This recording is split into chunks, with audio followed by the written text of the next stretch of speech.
কেমন করে ঘুমাও তুমি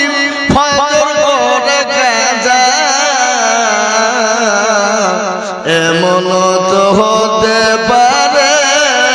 জোহরে জানাজা এমন তো হতে পারে জোহরে জানাজা মুসলিম হয় না জন্ম নিলে মুসলমানের ঘরে কাফের মুমিন পারতুক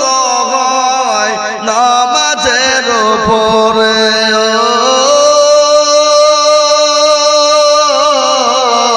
মুমিন কাফের পারতুক হয় সালাতের উপরে